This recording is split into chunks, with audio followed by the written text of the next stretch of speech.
नमस्कार, मैं संगीता राव और आप देख रहे हैं एनएनएस राष्ट्रीय। शुरुआत करते हैं आज की बड़ी खबरों की। उड़ीसा में एक बार फिर आलू का संकट बड़ा हो गया है। बता दें कि कटक एवं भुवनेश्वर में गोदामों से आलू के गायब हो जाने के बाद भुवनेश्वर एवं कटक के बाजार में आलू की कीमत 60 रुपये प्रति किलो पहुंच गई है। जानकारी के मुताबिक पश्चिम बंगाल अभी भी उड़ीसा को आलू नहीं भेज रहा है। ऐसे में उड़ीसा सरकार ने उत्तर प्रदेश से आलू मंगाना शुरू किया है। हालांकि पिछले 3 दिन से उत्तर प्रदेश से आलू उड़ीसा नहीं पहुंचा है। ऐसे में कटक एवं भुवनेश्वर के आलू गोदाम खाली हो गई। उड़ीसा के जाजपुर जिले में तेज गति से जा रहे एक ट्रक ने मोटरसाइकिल को टक्कर मार दी, जिससे उस पर सवार 2 लोगों की मौत हो गई और एक अन्य गंभीर रूप से घायल हो गया। पुलिस ने जानकारी दी। उसने बताया कि मोटरसाइकिल सवार तीनों व्यक्ति मंगलवार रात कौड़ी खोला बाजार से दवा खरीद कर घर लौट रहे थे। तभी पीछे से तेज गति से आ रहे एक ट्रक ने उन्हें टक्कर मार दी। ओडिशा के विभिन्न इलाकों में लगातार बारिश हो रही है। कटक और खुर्दा जिले में सड़क पर 4 फीट गहरा पानी बह रहा है। कटक जिले के बडम्बा ब्लॉक के विभिन्न इलाकों के लोग पानी में फंसे अपना जीवन बिता रहे हैं। बडम्बा और शंखमेरी का संपर्क टूट गया है। हजारों हेक्टेयर कृषि भूमि पानी में डूब गई है।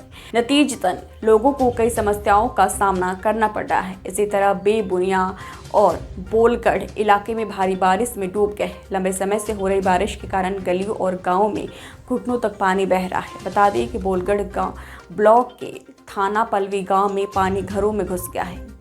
गांव में पानी बह रहा है। वाहन और बाइक डूब गए। पानी निकालने के लिए कोई जल निकासी व्यवस्था नहीं होने के कारण लोग पानी के कारण अपने घरों से बाहर नहीं निकल पा रहे।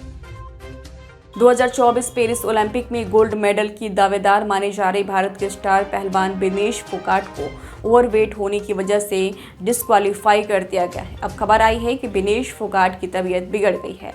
उन्हें अस्पताल में भर्ती कराया गया है। विनेश फोगाट डिहाइड्रेशन के कारण किसी अस्पताल में नहीं बल्कि खेलगांव के अंदर पॉलीक्लिनिक में भर्ती हुई है। ये भी जानकारी मिली है कि कोई सीरियस मामला नहीं है।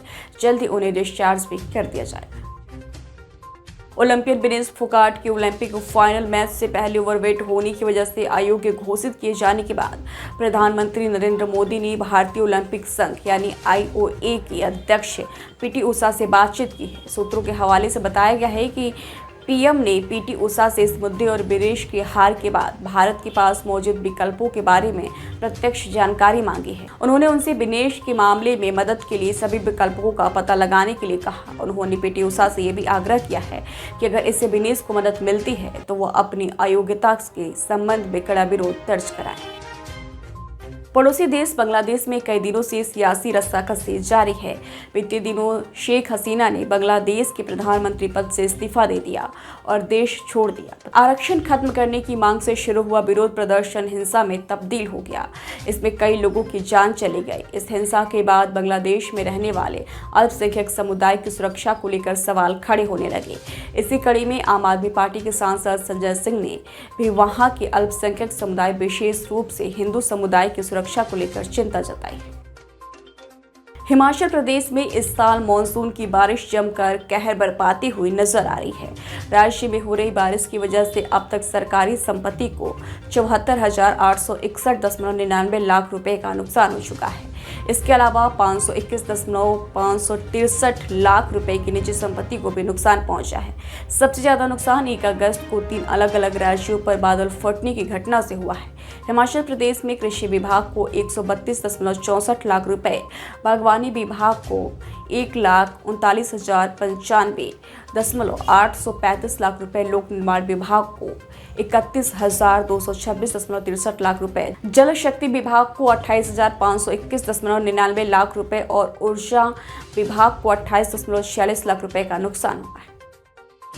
बांग्लादेश में जारी हिंसा के बीच मध्य प्रदेश में कांग्रेस नेता सज्जन सिंह का विवादित बयान सामने आया है। कांग्रेस के वरिष्ठ नेता सज्जन सिंह वर्मा ने बड़ा बयान दिया है।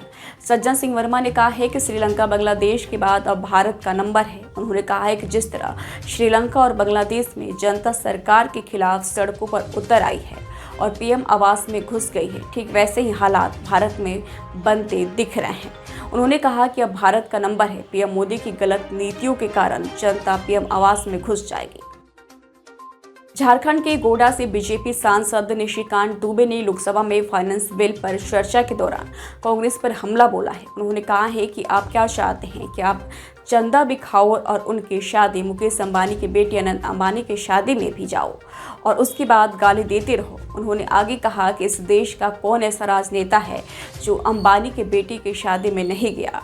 इनके पार्टी के जो राष्ट्रीय महासचिव हैं प्रियंका गांधी, क्या वो शादी में नहीं गई थी?